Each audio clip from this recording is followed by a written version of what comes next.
মামলা যে এতগুলো হলো আমি কি করব? সামাজিক যোগাযোগ মাধ্যমে ছড়িয়ে পড়া কল রেকর্ড ফাঁসের ঘটনায় জড়িত মূল হোতা সাবেক সেনা কর্মকর্তা জিয়াউল আহসান। হ্যালো তারেক, আসসালামু আলাইকুম। কেমন আছেন? তার বিরুদ্ধে গুরুতর অভিযোগ, তিনি পেগাসাস নামক নজরদারি সফটওয়্যার ব্যবহার করে বিভিন্ন রাজনৈতিক নেতাকর্মীদের স্পর্শকাতর ফোন আলাপ রেকর্ড করতেন এবং তা সামাজিক যোগাযোগ মাধ্যমে ফাঁস করতেন। এসব কাজের জন্য তাকে নির্দেশনা দিতেন শেখ হাসিনার নিরাপত্তা বিষয়ক উপদেষ্টা এবং ঘনিষ্ঠ আত্মীয় মেজর জেনারেল তারিক আহমেদ সিদ্দিকী। জয়ের নির্বাচন করা কোম্পানি থেকে কিনতে হতো বাংলাদেশের তথ্য প্রযুক্তি খাতের সকল ধরনের যন্ত্রপাতি ও সফটওয়্যার। সিঙ্গাপুর, মালয়েশিয়া ও আমেরিকায় সম্পদের পাহাড় গড়েছে পলকের স্ত্রী কণিকা। সরকারের সকল অপকর্মকে আইনি বৈধতা দিতেন সাবেক আইনমন্ত্রী আনিসুল হক। এমন নানা রকম চাঞ্চল্যকর সব তথ্য বেরিয়ে এসেছে রিমান্ডে।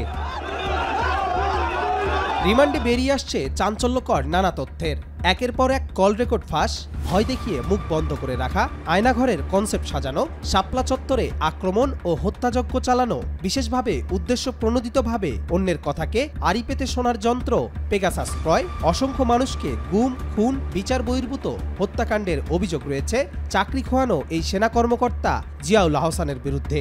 8 দিনের রিমান্ডে রয়েছেন তিনি। আওয়ামী লীগ সরকার ক্ষমতায় আসার পর বিভিন্ন বিরোধী দলীয় নেতা ও সমালোচক সহ অনেকে গুমের শিকার হয়েছেন। এই ঘটনাগুলোর সাথে যুক্ত থাকা ব্যক্তিবর্গের মধ্যে অন্যতম এই কর্মকর্তা। 2022 সালে ন্যাশনাল টেলিকমিউনিকেশন মনিটরিং সেন্টারের মহাপরিচালক হিসেবে দায়িত্ব পালন করছিলেন তিনি। রাজনৈতিক ব্যক্তিবর্গ থেকে শুরু করে আওয়ামী লীগ সরকারের জন্য হুমকি, সকলের স্পর্শকাতর কল রেকর্ড ফাঁস হয়েছে তারই নির্দেশে। মুখ খুলতে শুরু করেছে সাবেক আইসিটি প্রতিমন্ত্রী জুনায়েদ আহমেদ পলকও।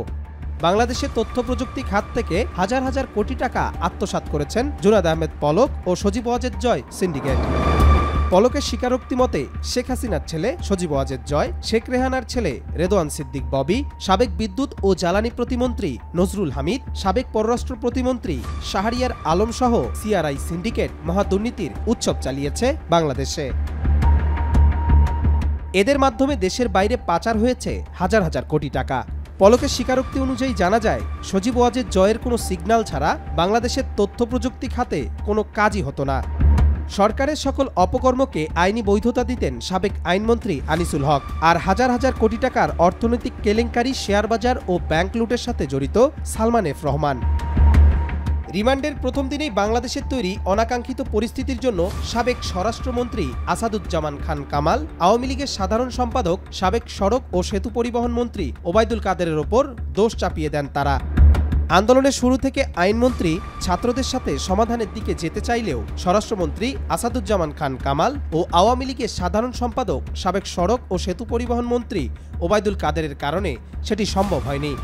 ছাত্রদের পক্ষে খুব আক্রমণাত্মক ছিলেন তারা। এছাড়া অন্যান্য প্রশ্নের উত্তরে শুধু হেসেছেন সাবেক আইনমন্ত্রী।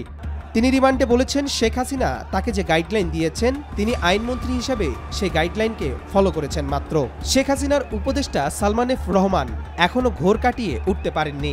রিমান্ডে শুধু এখন পর্যন্ত চিন্তাই করে যাচ্ছেন কিভাবে আওয়ামী লীগ সরকারের এত দ্রুত পতন হলো। পাকিস্তানে বড় হওয়ার কারণে ঠিকমতো বাংলা পড়তেও জানেন না তিনি। তবে তিনি সাবেক প্রধানমন্ত্রী শেখ হাসিনার নির্দেশে দেশে এরকম অরাজকতা ও রাজনৈতিক সহিংসতা হয়েছে সে দায় স্বীকার করেছেন। তাদের মিন্টু রোডের ডিবি কার্যালয়ে রিমান্ডে রাখা হয়েছে এবং 2টি টিমের মাধ্যমে জিজ্ঞাসাবাদ করা হচ্ছে। একটি টিমে আছেন নিউ মার্কেট থানার ওসির নেতৃত্বে মামলার তদন্ত কর্মকর্তা সহ জুনিয়র পুলিশ কর্মকর্তা, তারা মূলত থানা পুলিশের সদস্য। অপর একটি টিমে আছেন ডিএমপি সদর দপ্তর ও ডিবির কর্মকর্তারা। কবির চৌধুরী জয়, মাই টিভি, ঢাকা।